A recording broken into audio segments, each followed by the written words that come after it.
understanding that it's not an event. Like success in trading is a process. It's not an event. And it's a process that never ends. What would you say the holy grail in trading is?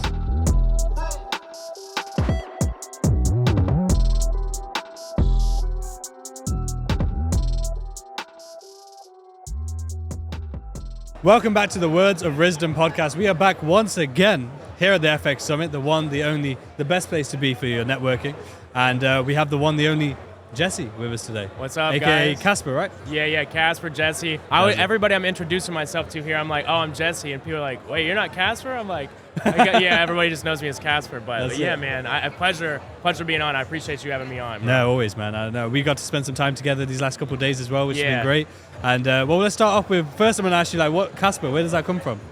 It's actually a nickname. Okay, so I boxed all growing up, right? Wow. And it was my nickname. My coach gave it to me. And it was just a childhood nickname. And whenever I started doing the social media stuff, I just kind of, I don't know. A lot of people I know from my hometown call me that. Okay. You know, so it's just a nickname because people think I came up with it for trading, but it's been a lifelong thing. That's all right. That's good. Yeah. That's cool. It's the backstory, which is what we're going to go into now. So like, try and be brief, but like, how did you get to where you are today? Man, as far as like the trading game goes, so I initially started messing around with like assets, so to speak, in crypto back in like 2016. Okay. But I wasn't really trading, wasn't very active. Did well, but it wasn't, based off of my skill.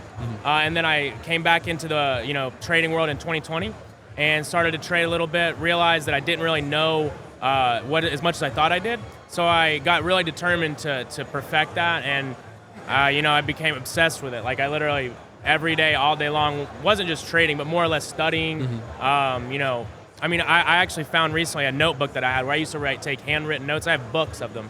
So I just did that from like 2020 on, man, and really just started the social media stuff in like the last 6 months. But yeah, man, that's really it. Just stayed dedicated, stayed focused, and also really just never cared to lose. Like that's, I would say if I had to briefly describe what got me here, is just not being afraid to follow my face. You know what I mean? Was that something you developed, or is that something you've always had? I've always been like that. Yeah. Ever since a kid, and it's like I was raised in like a sports environment, which I didn't play sports in high school because I just hated it. It was always shoved in my face. But I was always brought up like you got to be the best at what you're doing. You gotta be dedicated, and that always taught me like those lessons carried on throughout everything, and really in business because and I'm sure you're familiar with this. You've got your own everything going, and it's just like you can't be afraid to lose. You got to always be determined and have that dog in you, I guess, so to speak, as David Goggins would say it. Definitely. No, it makes sense. And what were like the key hardships or losses or lessons that you had to learn to sort of make progress in your journey? With business, I had a trucking company, right? Some of the people watching this are familiar with that a little bit. I had some partners that things didn't work out. Like it worked out really well for an amount of time, and then it didn't, right? And it was like a big reset for me in terms of like falling on your face, and that taught me a lot as far as recouping, a lot of just business structure and just setting yourself up, to succeed with that. Yeah. No, definitely. And then in regards to obviously your journey now, so you don't trade Forex, do you? I do sometimes. Like if I do swing trading, I traded like EU like 2 or 3 weeks ago. Gold, if you count gold as Forex, my brain always associates gold. But I trade gold some. But as far as like what I'm, focusing on is NASDAQ, ES sometimes. But I'll cycle between those two. Perfect. Yeah. Okay. And obviously with the content that you've been putting out more recently, what was the sort of mindset and drive behind that? I started just doing streams, right, for all the people that I'm working with, and it was just more or less just a kind of a room for people to be in. And then I started to get a little traction when I'd post videos, and I looked at it like, okay, if I can put out stuff there for free, and in turn I can grow a brand and it's fun, like it's something I'm doing already. Like I'm trading all the time. I'm already, working with a bunch of people, so why not embody it into a video and then it just became fun. You know what I mean? It's like a whole hustle and a whole another thing to keep me busy, right? Because I always like working on projects, always like growing in every aspect. So it's just another thing, another beast to master. You know what I mean? Definitely. Yeah, definitely. I love that. And what's it been like, obviously, to build quite fast? And what sort of, I wouldn't say tips, but like what is the process you've gone through to do that? Really, it's understanding you have to work back from what problems are you trying to solve, right? So I used to do sales too, and it teaches you a lot about psychology if you look at it in the right way. And it really is just about understanding who you are trying to, who you're speaking to and what problems you're trying to solve. You know what I mean? That's really what you have to just work backwards from that and really try to develop a solution based on what people actually need, not what you want to give them. You know what I mean? So as soon as you know exactly who you're talking to, you know exactly the problems they have, and if you can solve them in an efficient way that's easy for them to digest, it's just, I mean, that's the formula. You know what I mean? You figure out what works, and you just keep hammering it, and just always try to innovate and always improve, but figure out your lane and just build on that. Definitely. And what would you say trading is to you? Like, what would you say if you were to... Freedom. Yeah? Freedom, 100%. And what was it like? I know obviously you have a daughter, right? Yeah. So, how did that change you as a person? One thing about trading that I like is it really will teach you a lot about yourself emotionally and just like self-control wise. And I'm a big believer in discipline. Anybody who's watched any of my stuff knows I talk about, how you do anything is how you do everything. And I think trading can help you compose yourself in a lot more of a disciplined way if you're not already in that lifestyle. And so being a father, it kind of just grounds you, brings you back to what matters, and helps you be the best version of yourself, which is, you're not going to be a good father, a good role model, or a good leader without really, internalizing everything that you have going on and learning as much as you can about yourself. And trading does that a lot. Definitely. Yeah. And was there any element of becoming a father that sort of made you shift your trading or your lifestyle in a sense? No, I mean, I will say I used to be a little more wild and stuff. Like I used to, it kind of calmed me down from like partying and all that stuff. You know, that was like the biggest shift for me when I had a daughter.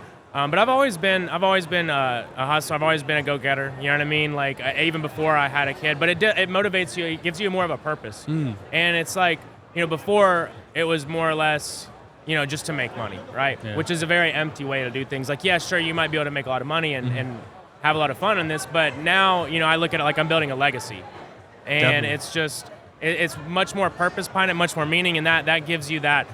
I won't even say motivation. It's like this isn't a choice. You know what I mean? Like it's not a choice anymore to do the best you can. No, definitely.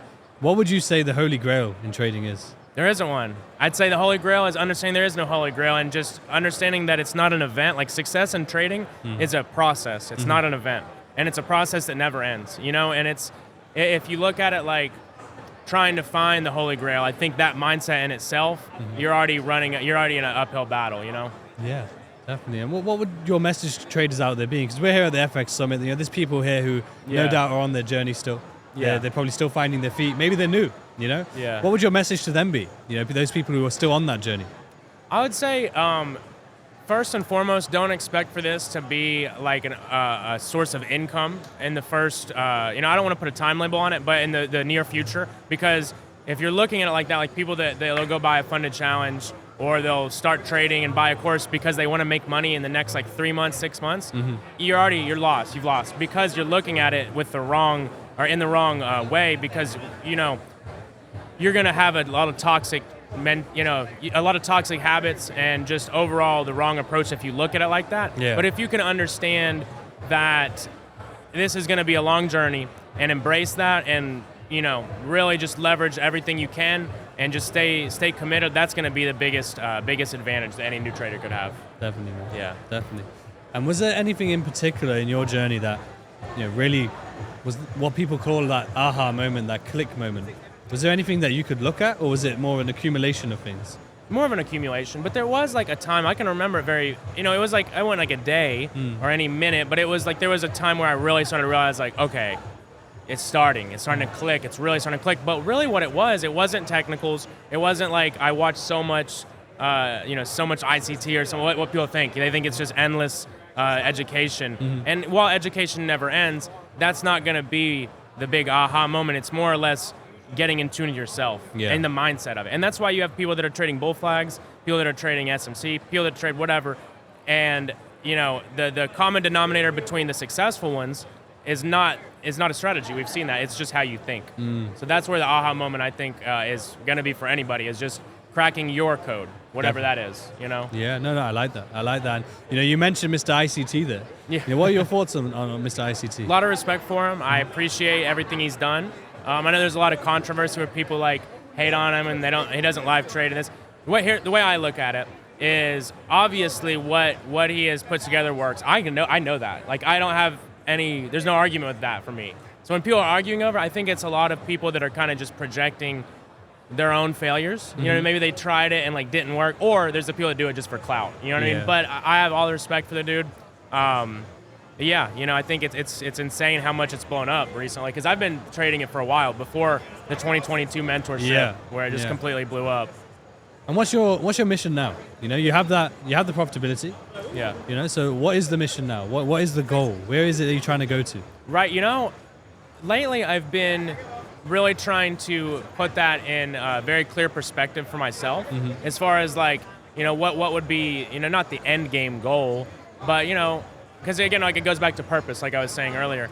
And really, I want to get to the point where not only, because, I've been able to be very blessed in my life and my family's very blessed, but I want to be able to build a legacy of not just people around me being blessed. You know what I mean? Like I want to do things that touch a lot more people. So I want to be able to raise enough capital to eventually get into philanthropy. And also I want to be able to live and have a couple different spots in different countries, not just America. Do you have any in mind already? Or? Yeah, Dubai is a big one for sure. Dubai, that'd probably be the number one. But there's Cape Town's another one I've looked at, but Dubai is really the place that I want to go to. Definitely.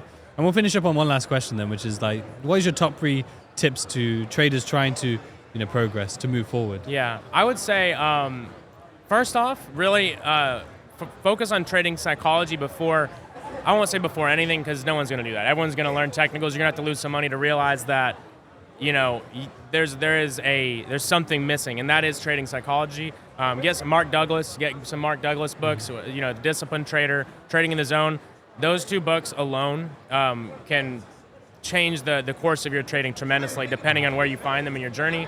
So that'd be number 1 is focus on trading psychology. Number 2 is pick a strategy that makes sense for you, that that you believe in and you can commit to, and stop trying to hop around. And that doesn't necessarily just mean, because people think, oh, well, I trade ICT. I'm like, okay, that's a lot of different strategies. I mean, it's a concept, it's like a school of thought, but like pick your strategy, your trading plan, and stick to that and refine it rather than trying to hop around. That's another problem I see new traders have. And then lastly, man, it's kind of goes back to what we said earlier, just embrace the journey and look at it in the way that it's not going to be an event where you are successful at trading. It's the processes that make you successful. You know what I mean?